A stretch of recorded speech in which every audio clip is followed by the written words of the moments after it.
Hello, hello, hello. Hi, guys. Good news. The blackout only lasted 3 hours today. Actually, 2 hours and 40 minutes so far. Um, Not a blackout anymore. And I went grocery shopping for most of it. So I didn't. By the time I came back home, the light was already back on. So that was pretty good. Bad news is there are apparently 10 TUs in the air and they are going to strike in about 2 hours. I don't know which city, but I can only assume it's going to be Kyiv because tomorrow is Kyiv Day. So we shall see. My EcoFlow should be here on Tuesday, which is so freaking exciting. It is the new, it is like um, people in the world are like, oh, yay, I got a new Dyson. And I'm like, oh, yay, EcoFlow, electricity generator. How cool, massive power bank. Potato, potato, you know? So yeah, rolling like the blackouts are very annoying because, and I don't mean like, oh my gosh, the blackouts are annoying. Like there are worse things happening in Kharkiv and Odessa, but I mean like in Kyiv they're quite annoying because, for instance, there is like a schedule of blackouts, and sometimes they won't turn off the electricity for the day at all, which is great. I mean, I love it, but you can't really plan because today, for instance, and the blackouts were scheduled. They're scheduled in 3 blocks, and technically you're supposed to have electricity only 2 hours a day, only 6 hours a day. But sometimes they don't turn it off in the morning and in the afternoon, and will only turn it off in the evening. Or sometimes they will turn it off in the morning, but won't turn it off in the afternoon, and then we'll turn it off in the evening. So it's just kind of like a mess. And I never know which one of the blackouts is actually going to materialize. Also, today I realized that I need a tripod. I was desperately searching for my tripod, and then I remembered that I did not bring it because it was a very bulky item, and I don't have it. And so I'm like, so yeah, yeah, that's my day today. I think that was it really. I slept in today like so long because I was so tired and I really wanted to sort of I basically slept in for all for I kind of like slept in for all the days that I haven't been sleeping. Hi Jess, hi Ozzy, hi Niels, hi Morgana Cat, hi Nick. Hi Grumpy, hi Brandy, hi Ozzy. I think I already said hi. Hi SSW, hi Prexis and Diane. Hi Maria, hi Ronnie, hi Scooter, hi Marino, hi John. Hi Odin, hi Kristen, hi Seabank, Chicagoland, Chicago Oblast. Come on, hi Brian, hi Kat, hi Hooves. Um, I'm now 98% energy independent. Ooh, that's really cool. Hi, Karen. I would love solar batteries. I would love this home to be solar powered, but it's a rental. So, although, like, I could put solar batteries in those windows, and I feel like that would be. But I would need like particular solar. I mean, like I couldn't wire them to my electric grid, but I could charge the EcoFlow with them. Hi, the UK. Or rather, hi, Roberto. um, how much? Well, I mean, I don't feel like so. I feel comfortable answering that question for people who have been following me for a long time. I don't feel comfortable answering that question to someone that I don't know asking me that online. I can ballpark rent for you for like Kyiv in general for different areas, but like I don't think that's an appropriate question, to be honest. Um not like not an appropriate question, but just like sort of, like not something that I would want to talk about. Welcome to Yulia under the roof. Yeah, it does look like I live in Harry Potter's closet, right? Um,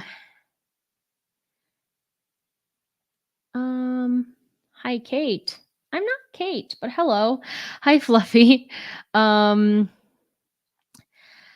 hi, Martin.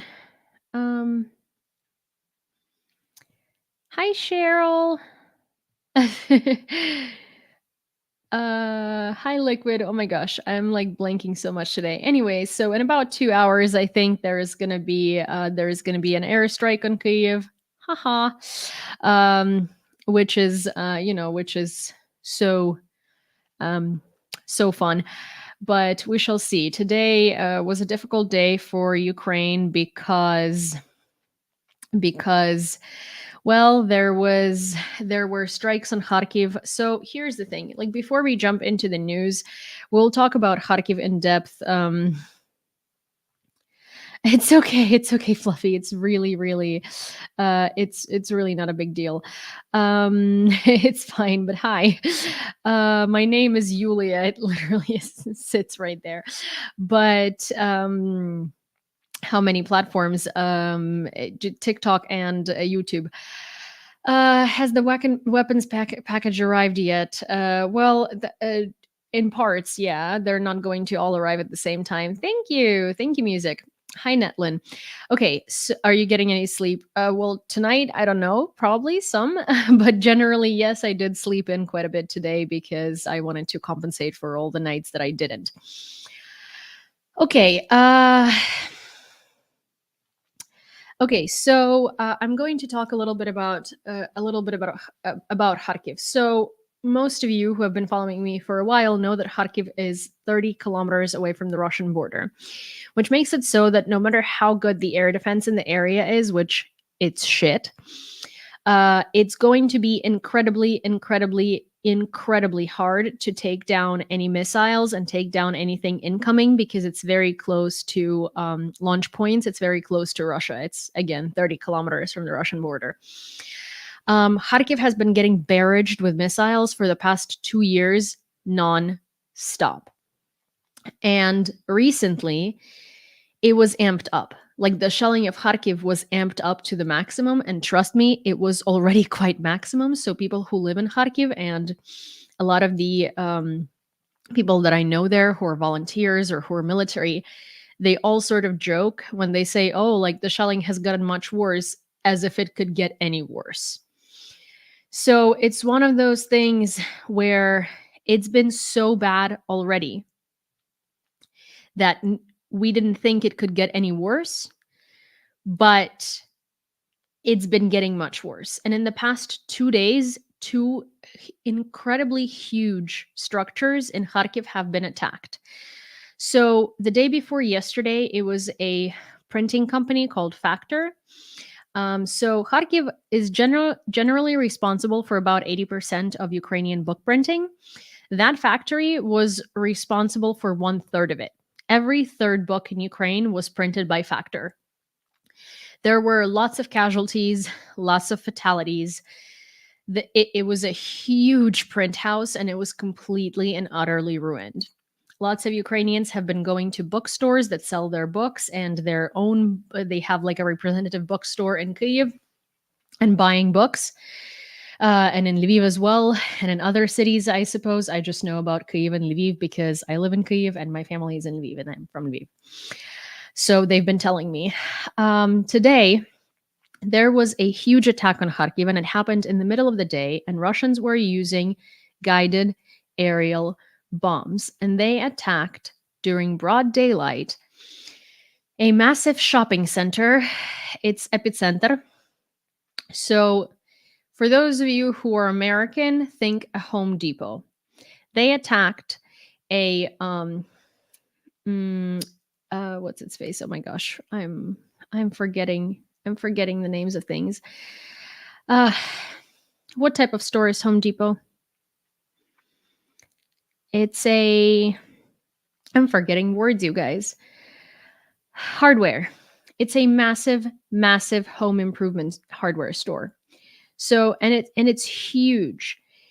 It's it's massive. And so far we only know about 2 deaths and about 30 casualties, but we're not going to know for a while because there is so much rubble.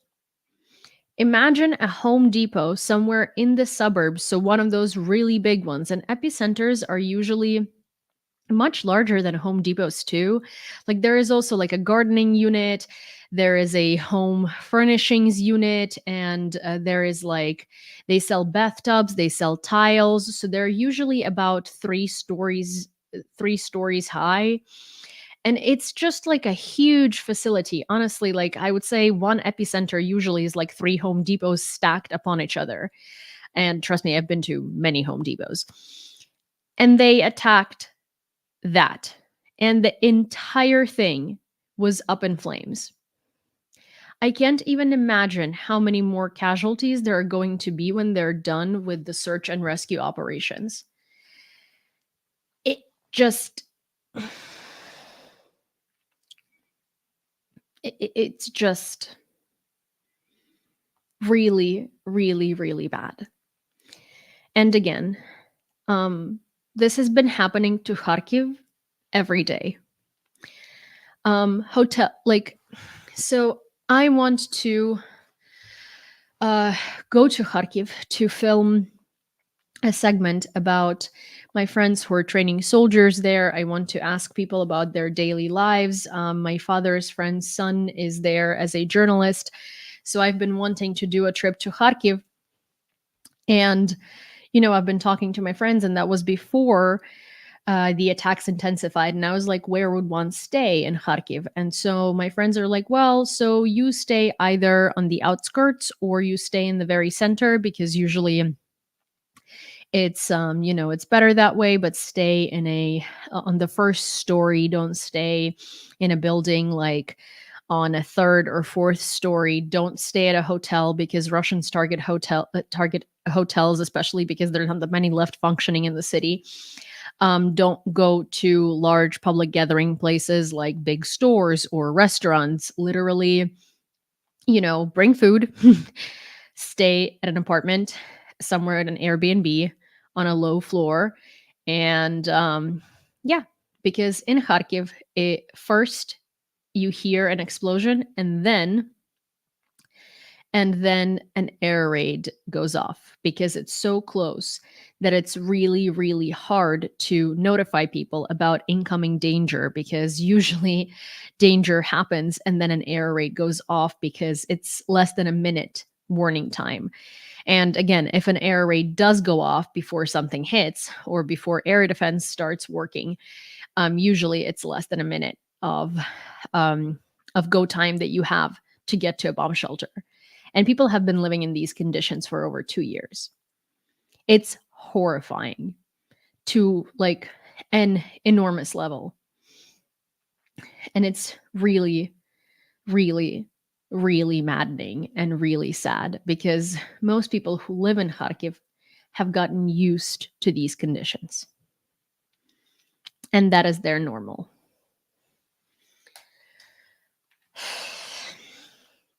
So yeah. With that said, our fundraiser for a thermal drone for an HUR unit is at $4,626.69. If you would like to contribute to the fundraiser, you can do so through the links that are going to pop up on the screen in 1 second, because, yep, right there. So if you're on YouTube, you can donate through these links. Buy Me a Coffee works as well. It's the same as Venmo, and so does Revolut. And if you are on TikTok, you can go to my link in bio, which is right under my profile picture, and find all the links there. My Venmo, Revolut, and Buy Me a Coffee is the same as my both TikTok and YouTube handle. Kristen, meanwhile, we in the West are wringing our hands over whether or not to allow Ukraine to strike the places sending these missiles and drones. It's maddening. Exactly. Because Ukraine would never strike civilian infrastructure. We're only asking to be able to use Western weapons on Russian military infrastructure. It's less than 1,000. Is AFU making any territorial gains right now? Yes, information came out today that the AFU has returned some of the territories that Russia has occupied since its latest push. ATP showed an argument from Russia that Ukraine jamming caused missiles to hit civilian targets. So what was the mill target?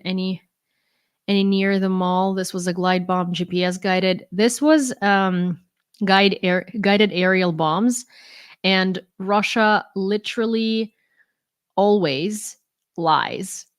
Oh, Ukrainian jamming caused it to target civilian infrastructure. Right. And then the factory, the printing factory that they targeted the other day, that was also a mistake.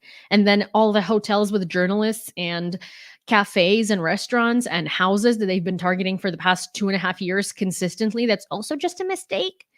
Like, it doesn't matter if this particular time they were trying to target a military object and it accidentally happened so that they targeted a mall. They've been targeting civilian infrastructure on purpose for 2 years every day. Like, it doesn't fucking matter if one time it was an accident. It literally doesn't matter, because tomorrow they're going to go and attack malls again and it's not going to be an accident. Like, I hate these arguments so much. Like, oh, Russia said that it was an accident. Like, yeah, 2.5 years worth of daily accidents. Aw, sad. Then maybe fucking stop using your missiles if you don't want to hit civilian infrastructure and you think those are accidents, because clearly you don't know how to fucking aim. Sorry. Actually, not sorry. I stand by everything I say. Also, I got information today from a friend of mine who's in touch with a unit. Most of the soldiers from that unit are from Luhansk region, and a lot of their parents live in occupation. So they live in occupied territories, and apparently FSB has been coming to their parents' doors. So, for instance, there is a unit of soldiers in the Ukrainian military. A lot of the soldiers in that unit are from Luhansk. A lot of the parents from those soldiers still live in occupation. FSB, so the KGB basically, has been coming to those people's doors in Luhansk and saying, your children need to stop serving in the Ukrainian military or else. So all of these soldiers have deleted all of their social media, and they no longer post on Twitter, they no longer post on Facebook or anywhere else, because they don't want Russians to know whether they stayed in the military or not. They likely will have to cut contact with their parents, because FSB is basically threatening those soldiers that if they continue fighting for Ukraine, the FSB is going to come back and deal with their families that are living in occupation. These are the new tactics that Russians are employing. And that is just the lowest of the lowest of the lows. Like, everything Russia does is disgusting. But this is just vile. Thank you so much for the TikTok gifts. I really appreciate that. Also, oh, Jason, thank you so much. So we got a $100 donation, which brought us to $4,726.69. 69 cents is my favorite thing to announce, to be honest. Ow. Why did I just hit my tooth on my tooth. That was just very not well done on my part. So yeah. I came in just at the wrong time to miss the topic. I mean, there will be more topics, don't worry.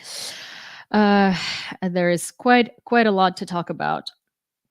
Ukrainian forces have halted the Russian advances in the Kharkiv region, according to the General Staff of the Armed Forces of Ukraine. However, the situation remains challenging. United 24 media journalists Philip Malzahn have returned from the front line and gave an update. So I'm going to play. So here's the thing. I'm going to play this on screen on YouTube, but on TikTok, if I'm showing a video that is not my personal video, then TikTok is like, oh, you are showing someone else's stream, so we are going to not show your stream to people because you're using someone else's content. So I am going to, on TikTok, you guys are just going to hear the sound, which is which is in English because it's United 24, but I'm just letting you know that this is going to be the case because I'm tired of, like, I think my videos are being shadow banned because of how many, like, how many live restrictions I've gotten in the past 2 weeks for doing this. And honestly, like TikTok just annoys the living shit out of me at this point. Sorry. Oh no. Okay, here. Malzahn has just returned from the Kharkiv region. Here's an update of the situation from the front line. We are at a command post outside of Kharkiv, and since Russia launched its offensive on the Kharkiv region on the 10th of May, the situation has somewhat stabilized. The Russians are not advancing as they were in the first couple of days, and also all the chaos that surrounds an offensive like that has kind of calmed down. The main task of the Ukrainian army, though, now is to make sure that the Russians don't manage to fortify the positions they have taken, don't manage to dig in, so that there is still the possibility to push them out.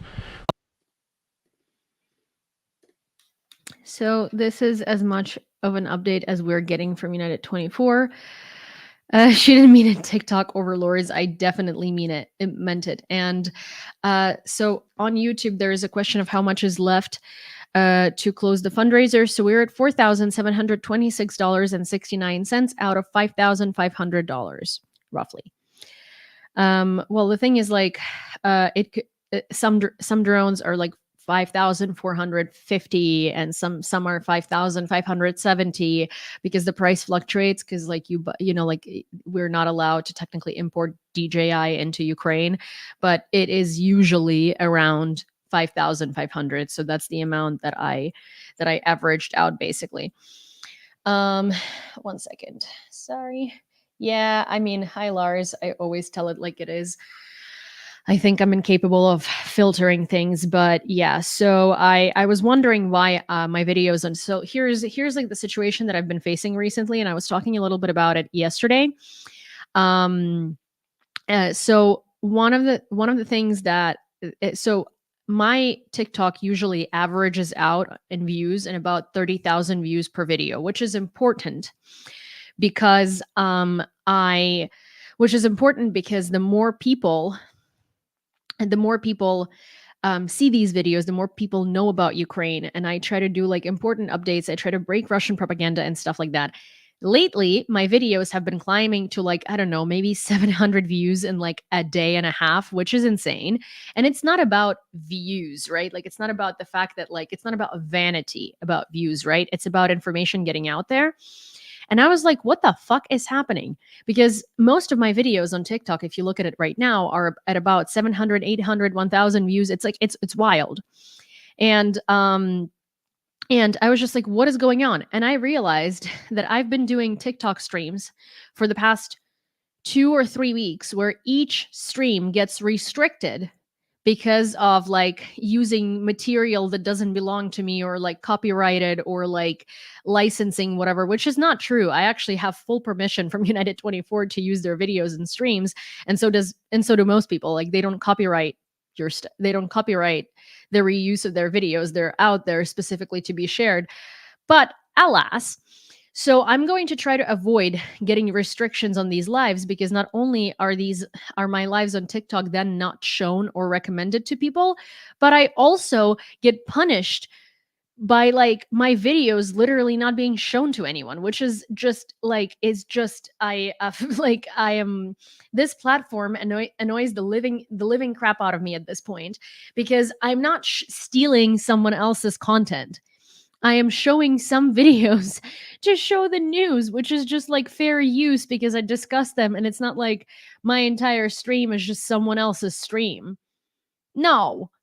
Like, what on earth? But anyways, enough ranting. The German government has officially confirmed that it has handed over another Iris-T air defense system to Ukraine. We have once again handed over to Ukraine the Iris-T SLM and Iris-T SLS combined fire installation, a state-of-the-art and proven medium and short-range air defense system, Defense Minister Pistorius said. I'm not going to try and speculate which region of Ukraine this is going to go to, although I think that most of you guys are going to guess it anyway, but I don't want to say it out loud, even though it's pretty obvious because, Russian trolls and other things. But yeah. there's a very evident need in a Ukrainian region for this air defense system. It's not going to be Kharkiv, unfortunately, because here's the thing: there are other regions that need it about as bad, and they can intercept more missiles in those regions. Because in Kharkiv, you would have to have like air defense supreme for it to change anything.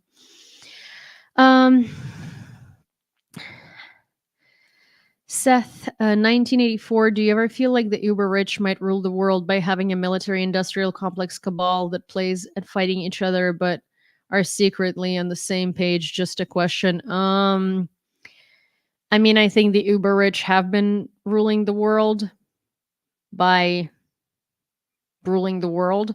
And I don't think they I think the uber rich have been ruling the world already, and I don't think that we really need I don't think that we really need to like, speculate on that, but I don't think they're going to be pitting countries against each other for like this is like a bit too deep into the web of conspiracy theories, and also sort of plays into the whole like, oh, Ukraine doesn't know what they're fighting for because Ukraine just doesn't know anything type of situation. And I'm just not like, I don't like, if that's where it's going, that's not the case.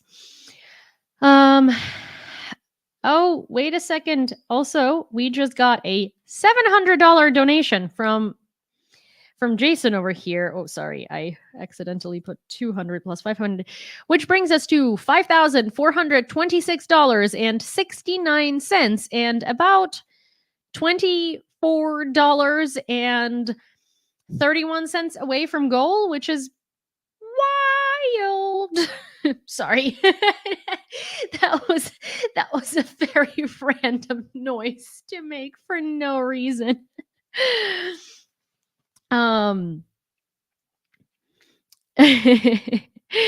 you. That's really that's almost literally that we're like almost at goal.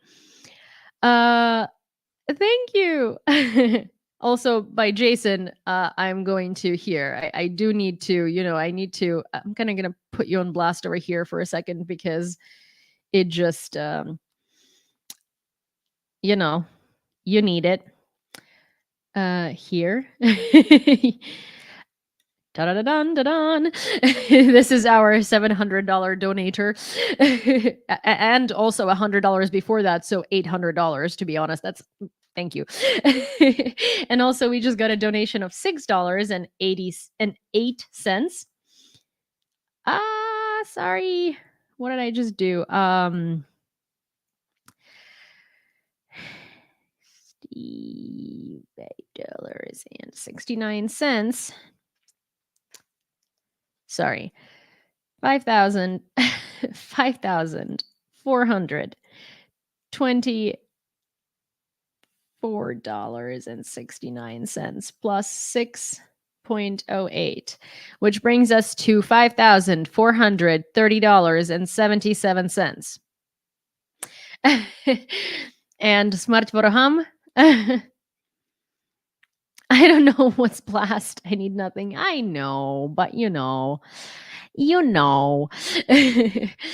Is there a new link for Yulia's Discord? There should be a link for my Discord. You guys should be seeing it. Well, I think we will. Here's the thing. Need more from me? Well, let's wait. I'm sure that we will get the remaining $19.23 today. So what's its face?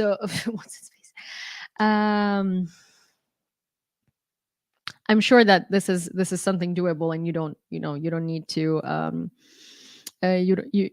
you've done a lot. September Claire, can you tell us about the unit that will be receiving the drone? I've forgotten which one it was.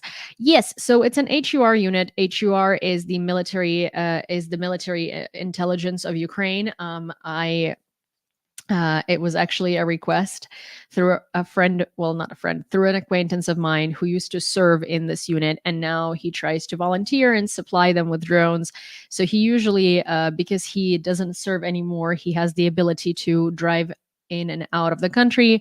So what he usually does is like, he's kind of a fixer in that way.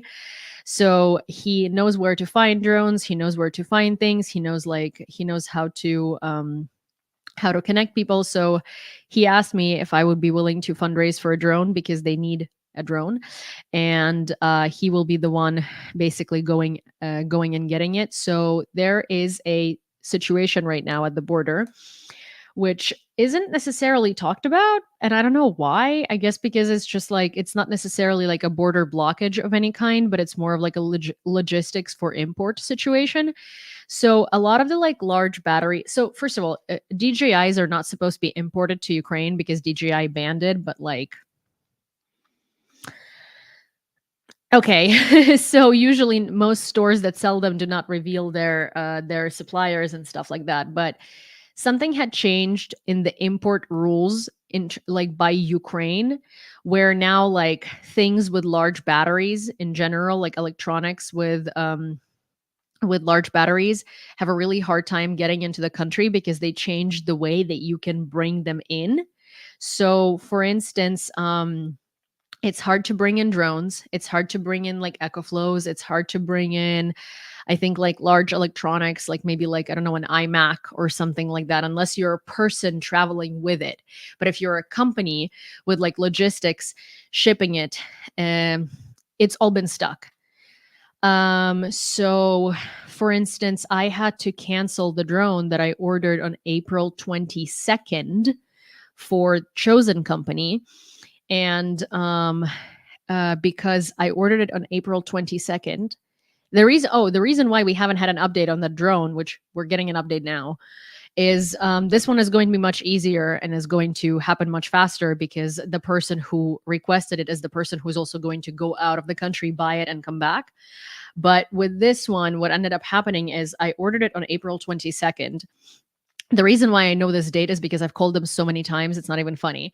And I put a deposit down. I did not put the whole amount because I was like, well, I don't know what, like, I don't know the store. I mean, like all stores in Ukraine are like random stores, the stores that sell drones.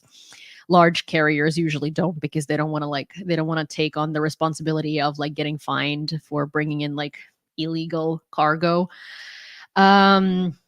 But so I ordered it on April 22nd. I put in a deposit. I was like, because I don't know what store this is. I don't necessarily want to like pay the full price. And then like if something happens and they don't refund me, then what? So I put a deposit down, which was like a part of the amount. And I ordered it. So it was supposed to ship like the next week. It didn't. Like it didn't ship the week after that. Then I was like, wait a second, it's been 2 weeks. Like, I mean, that's some logistical issues that are like a lot, right? It's been a month at this point. So I've called them a couple of times and they're like, listen, there are logistics issues for all stores, and you are going to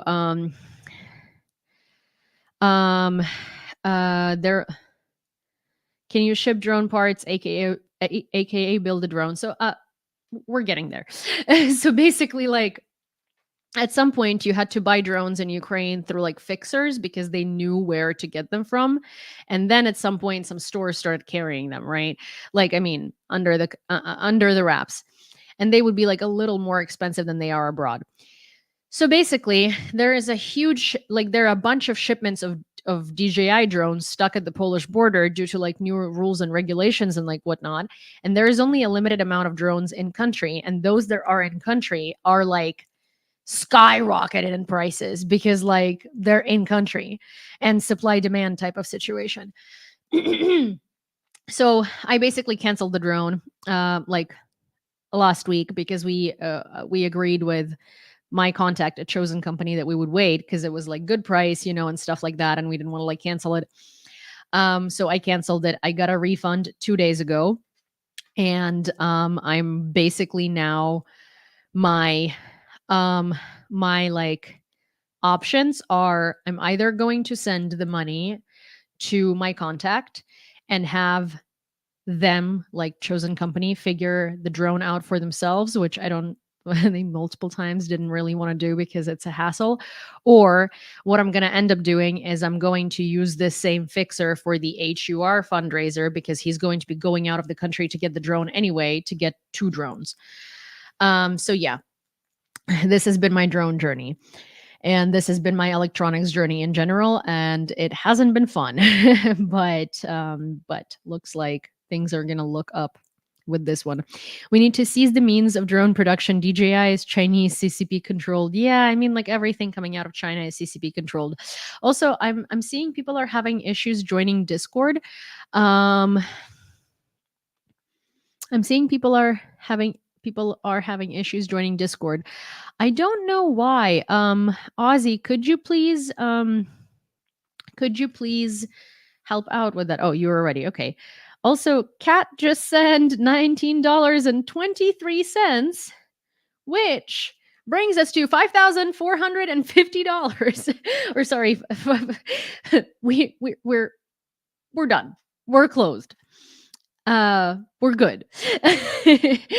So, yay! I don't know how to react to fundraiser closings anymore. I feel like I need to like come up with some sort of a melody that I can play in the background so we can have like an official fundraiser closing, like da da da da, like jingle or something, because I think I'm doing a pretty fucking horrible job every single time it happens. But thank you everybody who's contributed. You guys are phenomenal, and you know that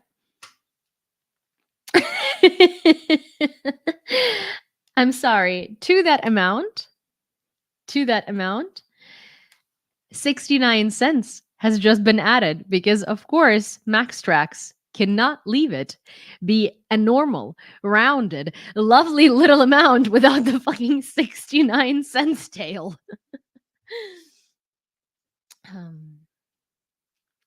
Anyways.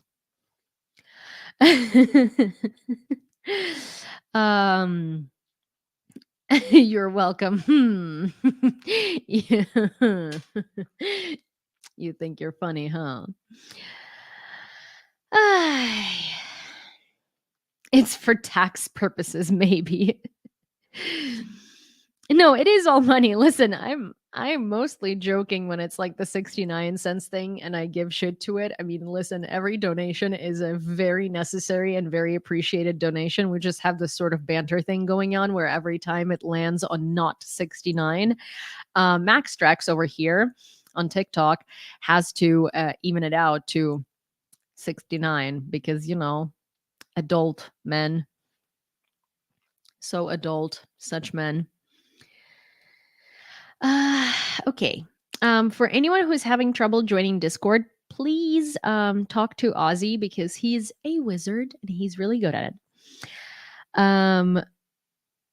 Also, I'm going to post a documentary for you guys about chosen company. Well, it's like a small little documentary. I think it was like 24 minutes. It just came out yesterday, and I'm going to post it in my community tab, and so you guys can watch it. It's really good. It's about Operation Pervomaiske or Operation Pervo. It's literally called Operation Pervo because that's where they were stationed before they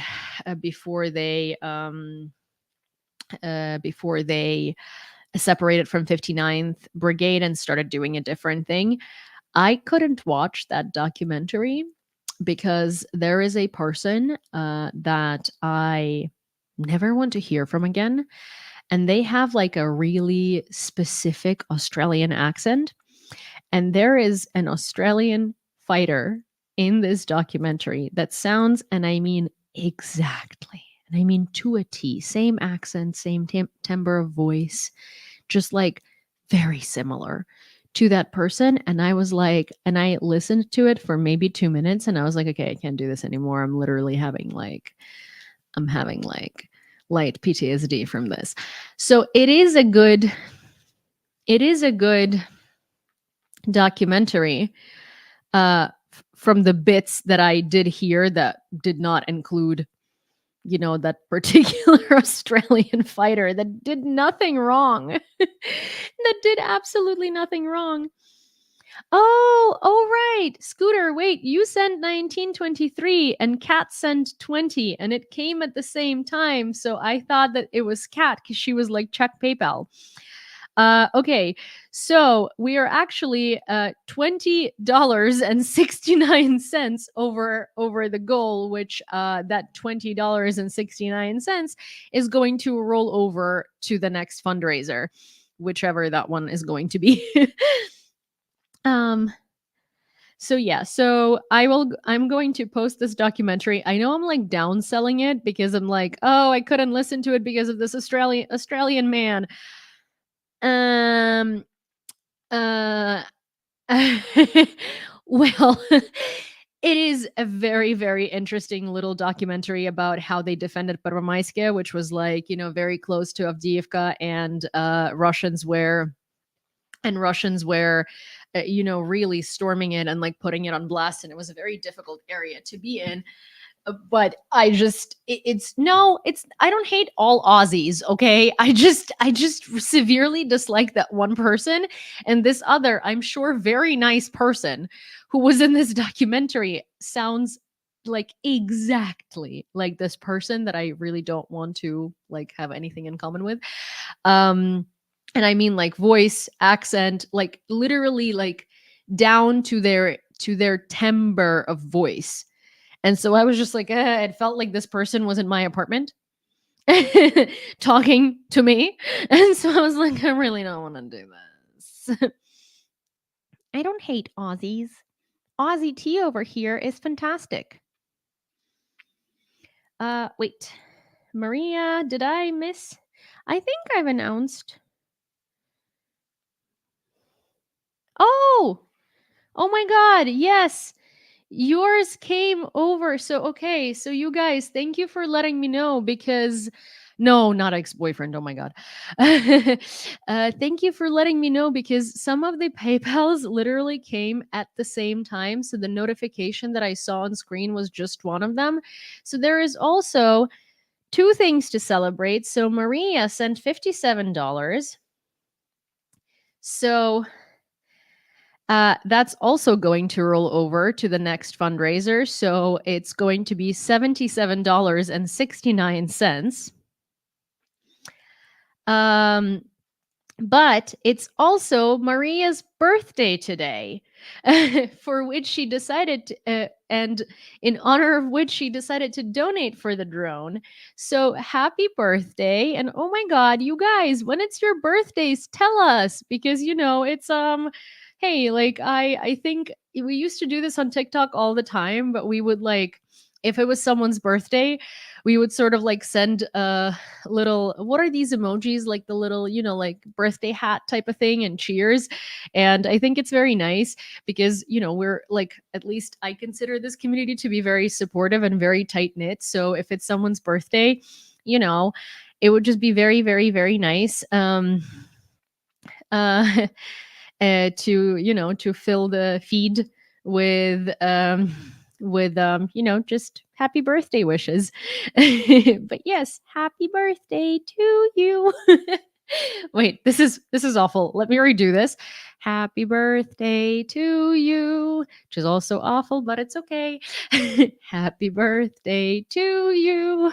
Happy birthday, dear Maria. Happy birthday to you. Woo! Two things to celebrate. Some of us are old and we don't have them anymore. Oh my gosh, you know what? So this year, since I'm turning 30, and obviously there is nothing wrong with turning 30, but of course, like, since I'm trying to be one of those people who is like, oh no, I'm turning 30. I have no problem with turning 30. But since I'm trying to be one of those, so my aunt bakes phenomenal cakes, and I sent this to her today. And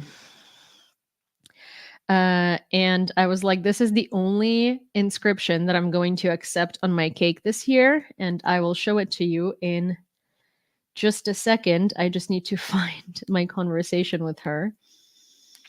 It's so funny. Oh, okay. It says a teeny bit older on the cake. Like it literally says a teeny bit older over here, and I thought it was so funny, and I was like, this is the only thing I'm accepting.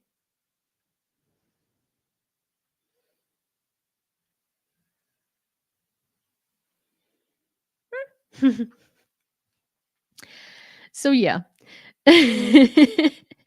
I don't want a cake that has like all the like, first of all, 30 candles on a cake is a lot. I don't like those like numbered candles because they're just kind of like, I don't know, they're lame. So I just want it to say a teeny bit older because that's what it is. I feel like I'm such a child still.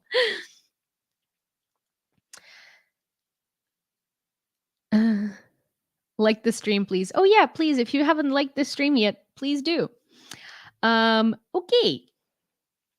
So this unfortunately is going to be not such a positive picture, but this is sort of just to remind everybody what it's like to grow up in Ukraine these days. This is a little girl, and she's holding a picture of her. One sec. She's holding a picture of her dad, who's no longer with us because he died in the military.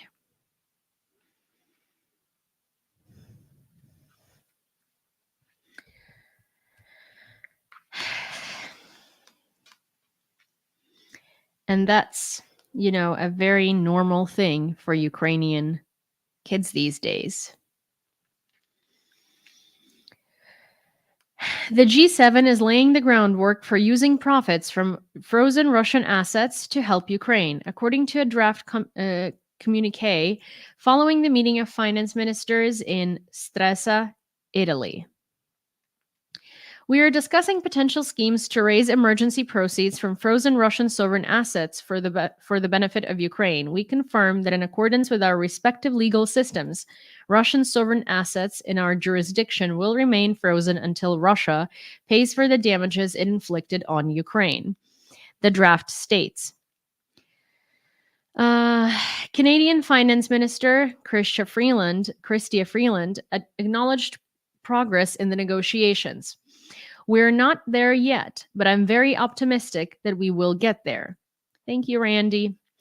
This move follows the United States' insistence that the G7 use future earnings from approximately $280 billion in Russian central bank funds, much of which is blocked in Europe. The plan could unlock an aid package for Ukraine of up to $50 billion. The communique may still change before it is officially approved. Another discussion on financing Ukraine will take place next Saturday, Bloomberg notes. I mean, I'm sure they will accept it, and I'm sure it'll work. It always does. But it's just, it always takes so much. But speaking of so long. But speaking of funding Ukraine, how many of you know what Ian Miles Chong on Twitter is? That character? How many of you know him? I'm gonna wait for the responses. Are you familiar with Ian Miles Chong as a character on Twitter? I'm aware of him. Okay. I know the dunce. LOL. Nope. You guys on TikTok, you gotta keep up.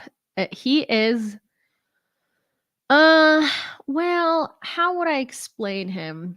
Oh, Sam41. How would you explain Ian Miles Chong to people that don't know who he is? I wish not. So, Ian Miles Chong is this Malaysian dude who has 1 million followers and is basically like a Malaysian version of what's this other guy who was like married to or who was like engaged to a Russian girl until she dumped him and he like went to Russia and he like shills for Russia all the time, a young American dude. He's just like, and he's crazy. He's Jackson Hinkle. Yes, he's literally a Malaysian Jackson Hinkle. I forgot Jackson Hinkle's name, and for a second I was like, how could I forget that? And then I was like, there is a reason why. So, anyways, this guy is like propaganda on steroids. And I mean, like, Hinkle uses crazy propaganda. This guy is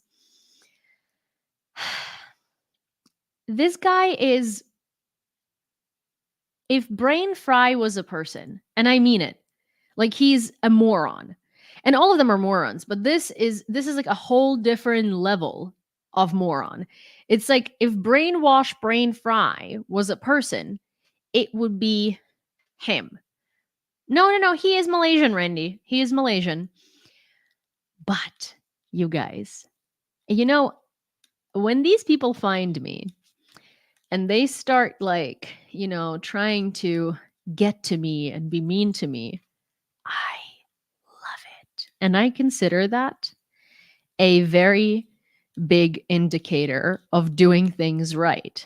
So today, I pissed off a lot of people on Twitter with this one very simple post. There have been lots of people telling Ukrainians how to hold elections, when to hold elections. So I posted a tweet that says, a simple truth, no citizenship, no opinion on Ukrainian elections. To which Ian Miles Chong reported, Ukrainians be like, how dare you talk about our sham democracy? Also, Ukrainians, give us money or else. I mean, we never say or else. It's like, if you don't give us money, okay, sure, we'll all die, but you're also going to have to feel the consequences on yourself. Probably not in Malaysia, but also, like, sir, you're in Malaysia. You're not giving us money. Also, we're not going to go into economy and how it works, but I loved it. Honestly, I felt like I've accomplished something here because it's just, once this little Putin's ox-sucking person starts commenting in your stuff, you're really doing something right, TBH. So I did respond to him, and I kind of felt like, ooh, that was a good one. So where is my response? I'm trying to find it, and I'm going to read it to you. Because I was just sort of like, So here it goes. Give me like a minute of, like, circle jerk to my own gotcha. Babe, no one who isn't a citizen of a country should be deciding how elections are held or scheduled. A sham democracy is Russia. A sham was your education. Keep spewing bullshit to make money, because how else would one do it in your position? Toodles. Anyways, I thought it was a very good response. He thought that he was like, gotcha. And I was like, oh, you don't know who you're dealing with, do you? He also made fun of George Floyd today. Yes, he did. He actually posted a really, really, really shitty thing about George Floyd. But we're not going to get into that. The accuracy of some Western weapons has decreased due to Russian electronic warfare, reports the Washington Post. As a result, Kyiv has stopped using certain weapons that rely on satellite guidance, such as Excalibur projectiles and HIMARS systems. An American official stated that the U.S. is equipping HIMARS with additional equipment to ensure accurate targeting. One way Ukrainians counter Russian EW is by using drones to target enemy positions before firing. Military aid previously allocated by the U.S. to Ukraine has already reached the front line, and new aid will be sent shortly, stated United States Secretary of State Anthony Blinken. Russia and North Korea may be preparing a provocation on the evening of the U.S. presidential election. Surprise.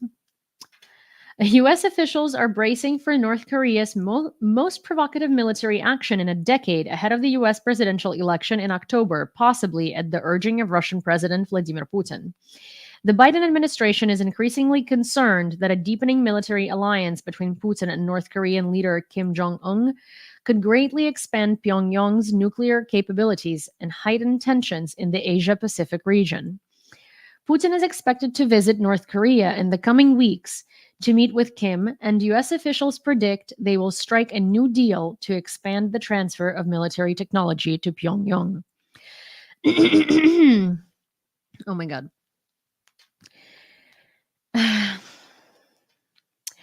Also, this was very interesting today. A serious cyber attack on NATO can activate Article 5 of the North Atlantic Treaty, stated NATO Secretary General Jens Stoltenberg. In an interview with The Economist, Stoltenberg noted that NATO member states can intensify joint defense actions not only in the case of direct armed aggression. Cyber attacks can reach the threshold of Article 5 if they're serious. If it is large scale, then we can apply Article 5 and respond not only in cyberspace, but also in other areas to protect NATO allies, Stoltenberg said. He emphasized that Russia is the main threat in this area. Do I have a bad cough coming in? No, my voice is just a little tired. The head of NATO also believes it is time to lift the restriction on the use of weapons provided to Ukraine. This is an aggressive war by Russia against Ukraine. Ukraine has the right to defend itself, and this includes attacks on targets on Russian territory, Stoltenberg said in an interview with The Economist. The time has come for the allies to consider whether they should lift some of the restrictions they have placed on the use of the weapons they have provided to Ukraine. But we will not directly participate from NATO territory in combat operations over or on the territory of Ukraine. Especially now, when in Kharkiv, close to the border, there is a lot of fighting going on. Due to the fact that Ukraine does not have the ability to use these weapons against legitimate military targets on Russian territory, it is very difficult for it to defend itself. Stoltenberg emphasized that NATO has no intention of sending alliance ground troops to Ukraine, because our goal was twofold: to support Ukraine as we do, but also to ensure that we do not turn this into a full-scale conflict. We will not be a party to the conflict. In the interview, Stoltenberg also warned Russia that cyber attacks could trigger Article 5 if they were serious. If it's large, then we can invoke Article 5 and respond not only in cyberspace, but also in other domains to protect NATO allies. I mean, here is an interesting thing. They say so much. They say so much, and they never actually go through on it. But it's good to know that NATO is now so concerned about what Russia is doing and sort of how far Russia is going that they're considering invoking Article 5 on cyber attacks, because it's a hybrid war. And I've been saying this entire time: just because Russian tanks are not rolling into your cities does not mean that Russia did not invade you. Installing politicians, hacking into banks, hacking into your administrations, sending spies, all of this stuff. Russia is really far up there, U.S. Secretary of State Antony Blinken will visit the Czech Republic and Moldova from May 28th to 31st to discuss NATO's military support for Ukraine. The State Department reported that Blinken will participate in an informal meeting of NATO foreign ministers in Prague. He's also scheduled to meet with Czech Foreign Minister Jan Lipavsky and other high-ranking officials to discuss further support for Ukraine, joint defense modernization, and deepening energy ties. According to U.S. Assistant Secretary of State for European and Eurasian Affairs James O'Brien, the meeting will prepare decisions for the July NATO summit in Washington. We do not expect that Ukraine will receive an invitation to join NATO, but we believe that significant support for Ukraine and its desire to win the war will be demonstrated, O'Brien said. This support includes helping NATO build Ukraine's future armed forces and aiding the country in implementing the necessary reforms for EU and NATO accession. So Slobod J says, says that, don't believe the hype, it's all words. And I agree.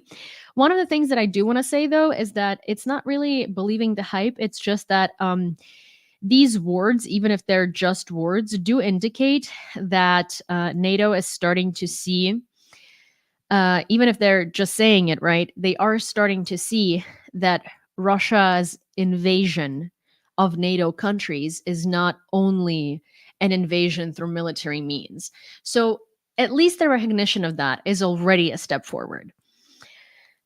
The Russians are holding 403 Ukrainian women captive, including civilians, according to the coordinating staff for the treatment of prisoners of war. It is reported that the Russian Federation is also detaining women whose fate has been unknown since 2014. The conditions of their detention do not comply with the Third Geneva Convention on the Treatment of Prisoners of War. Of course they don't, they never do. According to women released from captivity, the Russians humiliated them, kept them in inhumane conditions with insufficient food, refused medical care, and did not allow them to contact their relatives. Additionally, Russia does not grant representatives of the International Committee of the Red Cross access to places of detention of prisoners of war and civilians. Thank you, Melissa. The Ukrainian side has more than once offered Russia to release the women first.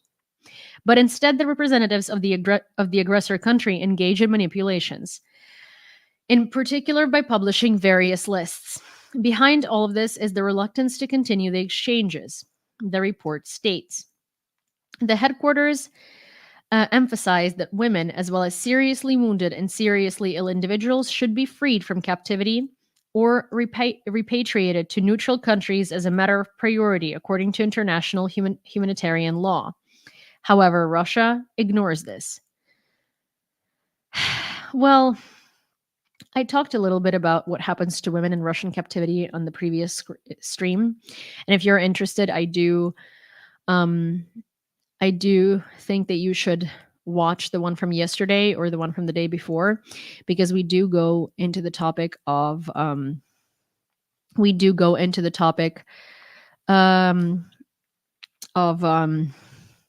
sexual assault and what happens to Ukrainian women in Russian captivity. Also, Russia has one of the largest AIDS epidemics in the world, really. So you can only imagine where this goes. And women are refused medical care because, so can you imagine if you were assayed and contracted AIDS and were refused medical care? The Russian army hit a construction hypermarket in Kharkiv. There are wounded, Mayor Terehov reported preliminary data after the explosion of fire broke out. We have a large number of people who are missing. Many are injured. Judging by everything, the attack was aimed specifically at the shopping center where there were many people. This is pure terrorism, said the mayor of the city. Another Russian blow hit the city's Central Park. Information about the dead and the destruction was being clarified.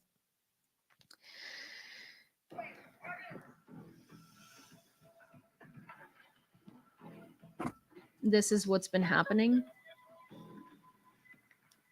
I also made a video about it on TikTok, and I think you should watch it. And, share it, send it to friends, show it to everyone, because the media is not very interested in showing this. And this is Kharkiv every day. This is not just today. This is not just yesterday.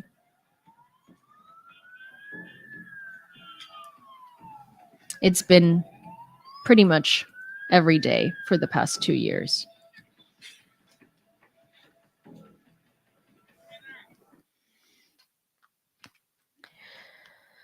As of right now, it is known about 2 killed and 30 injured in Kharkiv. The fate of 15 workers and dozens of visitors to the supermarket remains unknown because they are under the rubble. The breakthrough of the Russians in the Kharkiv region resulted in a military loss ratio of 1 Ukrainian to 8 Russians, according to President of Ukraine, Volodymyr Zelensky, who gave an interview to Central Asian media. Many of us refuse to use TikTok. Is it on Twitter? I'll post it on YouTube. The only problem with YouTube is that shorts are literally 60 seconds. So sometimes it cuts off important information, but I'll try to do it as best as I can.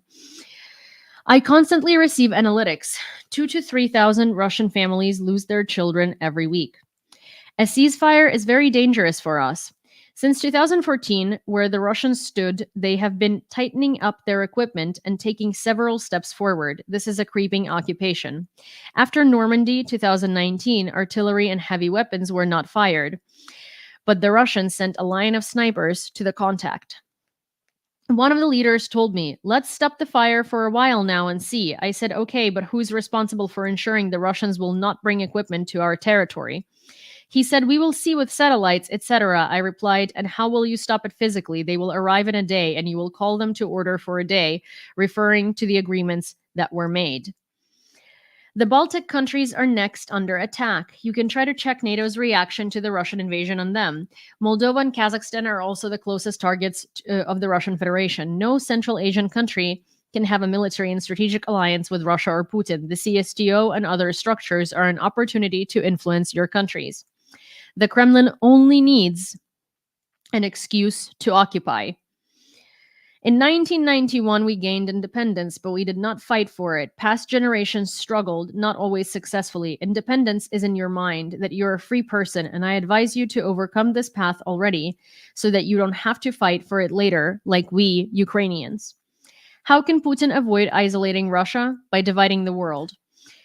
The results of conflicts are not important to him. Israel, Palestine, Syria, Africa, Venezuela. When the process is instability, people divide. Unfortunately, he manages to lead this process, so the world gives him this opportunity and what he wants. And see, one of the reasons I really like Zelensky's speeches is it doesn't matter what people's opinions on him are. Like, he does say, like, his speeches are always very on point, and he explains these things in a very comprehensible language. And I really like that because he's a very great communicator, and he's able to communicate very complex things in very simple terms. And I really, really, really adore that. Sorry, it was getting on my nerves that it was getting like a lot on my nerves that my glasses had this like little bleak here.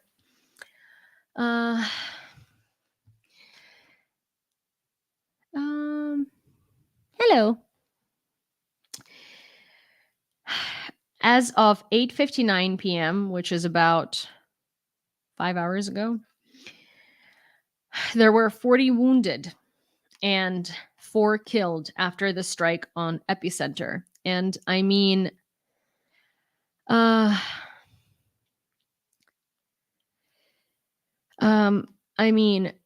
think that it's going to get much worse once they clear the rubble.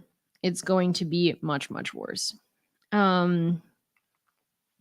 Unfortunately, that's all I have for you for today. 4 killed, 40 injured. That's not the final number. They're still checking.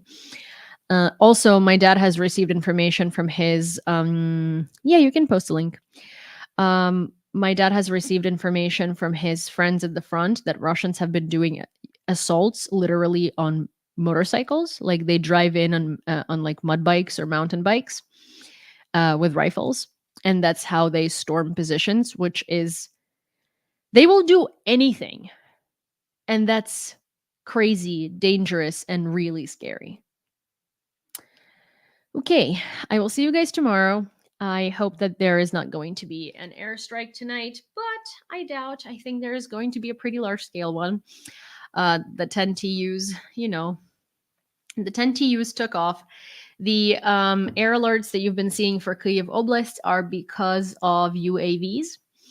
There are drones somewhere in Kyiv Oblast, but the main problem is the TUs with cruise missiles. Alrighty. Good night, guys. Have a good rest of your evening, and I will see you.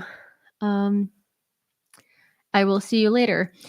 Oh, sorry. There is a super chat What was the reason that Ukraine gave up nuclear weapons? We were convinced that our territorial integrity and sovereignty will be defended by the signatories to the agreement, which was the Budapest Memorandum, and the signatories were France, the UK, the United States, and surprise, surprise, Russia.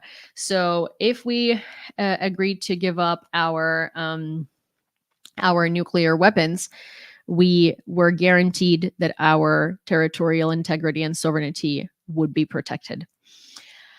Do you speak Russian, Ukrainian? I speak Ukrainian. Why would I speak Russian? Does it say anywhere on my profile that I speak Russian?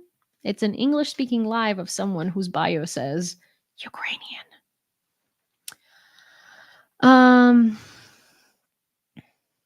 Do I speak Ukrainian fluently? As someone who was born and raised in Lviv, Ukraine, yeah, I think it's fluent. Someone who speaks Ukrainian since they were born, like I think it's fluent. Also, Ukrainian and Russian have 62% syntactical similarity, while German and Dutch have 82, and Spanish and Italian have 80. So when you ask someone if they speak Russian/Ukrainian, it's kind of a weird question because it's not Russian/Ukrainian. These are two languages that are about 50% similar if you round it down. Anyways, okay. You guys, I shall see you later. Thank you, everyone. I mean, by later, I mean tomorrow. Thank you, everyone, for showing up.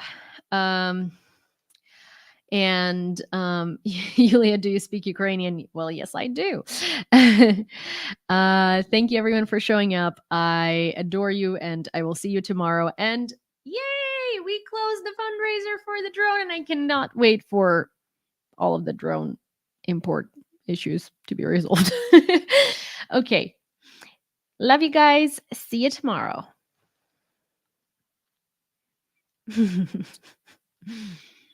Good night.